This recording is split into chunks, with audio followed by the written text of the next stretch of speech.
Hi hello welcome back to ஜெரிக்கி kitchen. Carrot உருளைக்கிழங்கு இருந்தால் அந்த பொரியல் செஞ்சு பாருங்கள். செஞ்ச உடனே காலையிலும் ரொம்ப டேஸ்ட் ரொம்ப சூப்பராக இருக்கும். நான் அதுக்கு ஒரு 3 பச்சை மிளகாய் எடுத்திருக்கேன். 2 பல்லு பூண்டு, சின்ன துண்டு இஞ்சி எடுத்துக்கோங்க.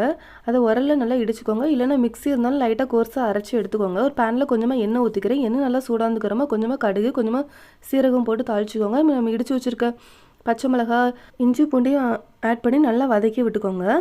பச்சை வாசனை போகிற வரைக்கும் நல்லா வதக்கிக்கோங்க. நான் ஒரு பல்லாரி கட் பண்ணி வச்சுருந்தேன், அதையும் உள்ள ஆட் பண்ணிக்கிறேன்.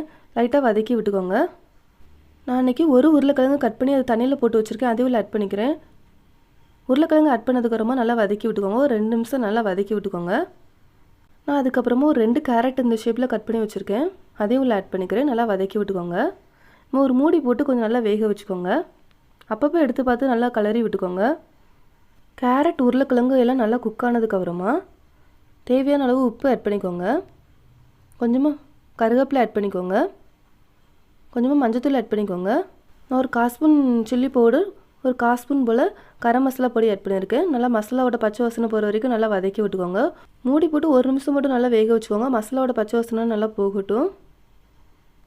இப்போ நம்மளுக்கு ரொம்ப சூப்பரான கேரட் உருளைக்கிழங்கு பொரியல் கிடச்சிட்டு, நீங்களும் ஒரு தடவை இந்த மாதிரி ட்ரை பண்ணி பாருங்கள். ட்ரை பண்ணிவிட்டு எனக்கு கமெண்ட் பண்ணுங்கள். என்னோடய சேனல் சப்ஸ்கிரைப் பண்ணிக்கோங்க ஃப்ரெண்ட்ஸ். தேங்க்யூ.